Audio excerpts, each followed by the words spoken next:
Sæll, Haraldur Gunnarsson, formaður Landssambandsins. Framkvæmdastjóri. Framkvæmdastjóri Landsmótsins, ég strax búin að gleyma þessu. Já. Framkvæmdastjóri Landsmóts. Segðu mér, þú hefur sagt upp? Já, nú allt búið. Nú bara búið. Já, nei, ég er svona að reyna að snúa mér því sem ég læriði, sko. Já. Og ætlaði svo sem að skoða það eftir, já, þetta er nú ekki svona slæmt. Nei, jú, ég er að reyna svona að snúa mér að finna preststörf. Já. Og ætla vonandi að sigla á þömmið núna. Já. Þú lærður guðfræðingur, eða ekki? Jú. Og Embættispróf í guðfræði. Já. Og ert á leiðinu út, bara núna á 5. daginn, eða ekki? Jú, svona, við erum að skoða svona aðeins í kringum okkur. Það er náttúrulega þröngt hérna heima núna og nú erum við að svona aðeins að gá hvort að það liggi ekki einhver ævintýri annars staðar. En það er nú ekkert í hendi, það er nú bara svona verið að velta hlutunum fyrir sér. Já. Og segðu mér, nú var landsmótið í sumar, gríðarlega stórt og umfangsmikið mót sem að gekk bara, hvað segja, besta, óumdeilanlega, flottasta landsmót til þessa. Hvað þetta er ekki sammála og glotti bara eða? Já, það er nú þín orð, sko. Ég held að, þú veist, við sem að komum að mótinu, bara mjög sátt, sko. Og ég náttúrulega var svo heppinn og við sem að vinnum á skrifstofuna að vera með nánast sama hópinn og var 2011 í undirbúningi mótsins og starfi á mótinu og það skila sér allt auðvitað og maður svona reynir að teika svolítið þetta fólk sem veit hvað er að gera, sko. En jú, ég held að við getum bara öll hestamenn verið ágætlega sátt við mótið, sko. Ég held það, vonandi. Það var allavega fjölmiðlaumfjöllun var frábær og umgjörðin knapana og allt frábærlega skipulag. Það var helst svona, kannski ef svona almenningur hefur yfir ykkur að kvarta, þá var það þetta dagpassa mál sem kannski heyrst að það hafi verið dýrt. Já. Hvað Já, sko, við náttúrulega fórum í töluverðar breytingar á dagpössunum. Við reyndum nú að hafa það á svona lægri heldur en voru til dæmis við norðan jú, sko, þetta náttúrulega kemur aftur inn í þessa spurningu rekstrarform mótana sem að hefur verið bara og bara mjög erfitt. Það er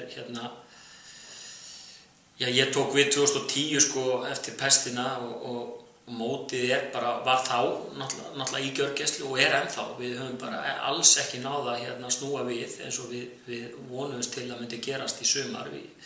Við skárum niður mótið 2011 um 34% kostnaðinn við það. Og það var nú bara til þess að reyna, sko, að láta það ganga upp og sem betur fyrir þá svona tókst það nokkurn veginn. Nú mótið í sumar, við vorum að vonast til þess að fá einhvers staðar á bilinu 10, 12, 13, 14 manns. Það voru ekki nema 8 og 7 manns sem borguðu sín á mótið. Og það bara þýðir það að við erum að skila því af okkur bara með rétt rúmlega 3 milljóna hagnaði. Og þetta auðvitað eitthvað sem gengur bara ekki upp. Hvað var fyrirfram voru þið að vonast eftir svona varðandi rekstrar afkvæmu? Já, sko, þumalputtareglan er nú eiginlega svo að svona hverjir 1000 gestir eru að gefa kannski í kringum svona bilna 8-10 milljónir. Þannig að, ég meina, við hefðum ef við verið þarna á bilinu 11-12 manns, þá hefðum við vonandi getað náð svona töluvert tilbaka þeim skuldum sem að mótið var í eftir pestina 2010. En staðan er bara þannig í dag að mótið bara nánast tæknilega gjaldþrota. Og ég held að þetta sé eitthvað sem að menn bara verði að horfast í augu í dag. Hvernig ósköpunum þeir ætla að taka og snúa við þessu rekstrarformi. Ég hef engar töfralausnir með það frekar en aðrir, en ég held að núna á komandi landsþingi þá held ég að menn þurfi virkilega að velta því fyrir sér hvernig og hvaða lausnir menn ætla að bera á borð. Því að það er nánast óhugsandi að láta þetta ganga upp eins og þetta staðan í dag. Nú kemst þú ekki landsþingið, verður erlendis. Eitthvað svona skilaboð frá þér? Svona eitthvað sem að þú myndir vilja ef þú væri nú lengur? Ef þú ætlar að vera lengur, hvað væri það sem að þú myndir leggja til í framhaldinu? Ég held að, ég held að menn þurfa, fyrsta lagi þurfa að vera að setja heldur niður fyrir sig, hver forgangsröðun innan hestamennskunnar. Ef að menn ætla vonandi að halda utan fjörauki sem landsmótið þá verða það auðvitað að tryggja landsmótinu einhvers konar forgang. Ég er ekki að segja að það sé þannig að það er bara að dæla peningu þar inni, en það þarf allan að byrja á því að tryggja það að mótið geti haldið áfram. Síðan geta menn fara að hugsa það að greiða þá út úr því einhverjar prósentur eða annað slíkt, en allan að byrja á því að finna einhverjar leiðir til þess að tryggja rekstrargrundvöll mótanna. Síðan, þetta er eins og menn tala að slátra gæsinni áður en að gullleikinn koma. Það verður að passa upp á gæsina.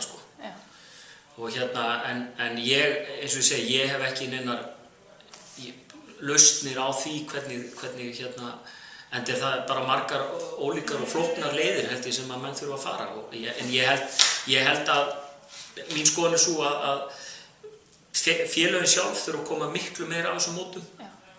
Þannig að búið að tala það, að það þurfi, þetta þarf að koma meira, það þarf að leggja meira á sig. Já, ég held að mótin eru of dýr eins og eru. Ég þekki það bæði að halda mót sem var mót niðurskurðar og það var nú bara til þess að geta haldið áfram.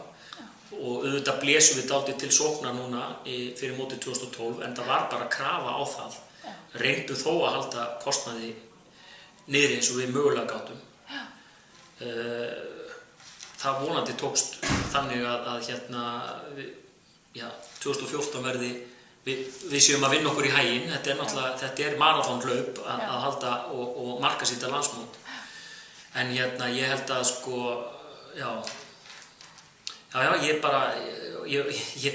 ég vonast til að menn setjist niður og skoða þetta bara með dálítið opnum huga, því að það er held ég öllum til haga og bóta að landsmótin haldi áfram. Já, ég held að það hugsar enginn út í það að landsmót verður ekki, það verður, en það auðvitað þarf ykkur að skipuleggja það að þetta þarf að skila hagnaði, en það vill náttúrulega, getur enginn hugsað sér að halda ekki landsmót. Nei. En ég held að einmitt að eins og þú segir, ég held að menn þurfa aðeins að hugsa það. Hvað er ekki landsmót? Því að staðan er bara þannig í dag. Að við bara urðum þarna fyrir bara náttúruhamförum 2010. Og það var búið að leggja auðvitað töluverða peninga í móti sem átti að halda 2010. Og þetta er halið sem við höfum ekki náð upp í ennþá. Við vorum að vonast til að ná því núna. En það tókst ekki. Nema bara að því marki að við svona rétt náðum að halda sjó. Og nú er bara staðan þannig að annarkvort þurfa menn að einhenda sér í það að finna lausnir, allir í sameiningu, eða það verður bara þannig eins og þú segir, það verður bara ekkert landsmót. En hvað vilt þú segja nú er ákveðin pólitík í gangi varðandi staðsetningar á mótunum og fólk þar skiptir svolítið í fylkingar. Já. Nú erst þú eins og segi, hinum með borðið og hver er munurinn að halda mótið út á landi, norðanlands, sunnanlands, nálægt þéttbýli? Hvað erum við að fara út í eins og að fara norður eftir?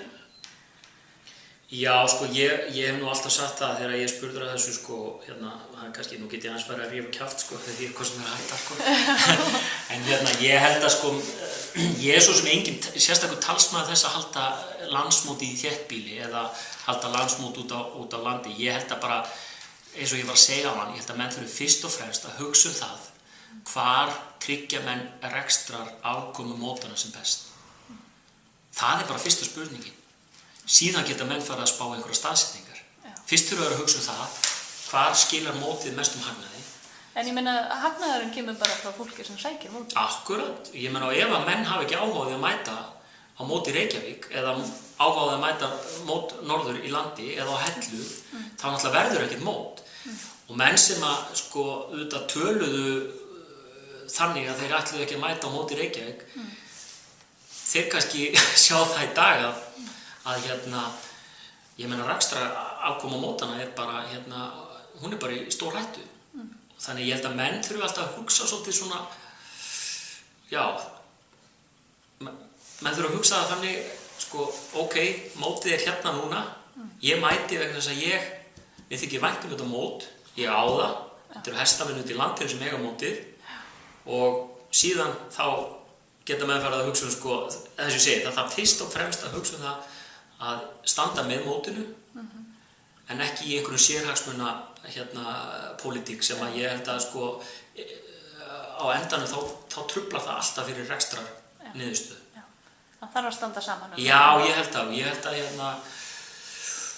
og já, ég held að ég rauninni koma með svolítið óvart þegar ég byrjaði þessu hvað í sko menn einhvern veginn svona virðast láta svona sérhagsmuni þvæla svolítið fyrir sér. Ég held að það sé bara, það er alveg sama í hvaða hvort sem það er sport eða pólitík eða byggðastefnu eða annars slíkt, það er aldrei gott að láta slíka hluti þvælast fyrir sér. En maður sá það nú líka kannski einmitt í landsmótinu Reykjavík því það voru mjög margir mjög á móti þeirri staðsetningu.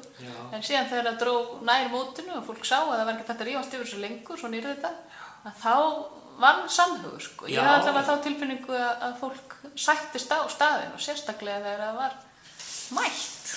Já, ég held það sé rétt sko, en ég veit ekki, ég kannski vanmata svolítið hvað mikið af fólki satt heima. Það voru fleiri sem sáttu heima heldur en ég var að vonast eftir, en ég held að þeir sem mættu hafi alveg verið sáttir sko. Já. Og ég meina, þú veist, þetta mót sko, hestakosturinn, það var náttúrulega bara æðislegt að fá að fylgjast með honum eins og maður svona reyndi og það, þú veist, við erum náttúrulega með verkfæri í höndunum sem þú veist, það á að selja sig sjálft. Já, nákvæmlega. Það er bara, þú veist, það er bara þannig. Það gerir það því miður ekki í dag, en ég meina við þurfum auðvitað að reyna að ná í þá átt, sko. Já. Og og eins og ég segi, það er svona, já, ég bara vonast til að menn setjist svolítið niður á þinginu og ræði þessi mál svona og reynir svona að róa í sameiningu í átt að því, sko, að bara bjarga því sem bjarga verður, sko. Já.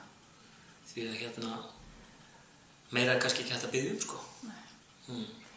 Ég ætla bara að þakka þér kærlega fyrir að tala við okkur, deila þessu og gangi vel á nýjum miðum. Já, þakka fyrir það og ég vil bara óska þér til hamingju með nýja vefinn. Já, takk fyrir.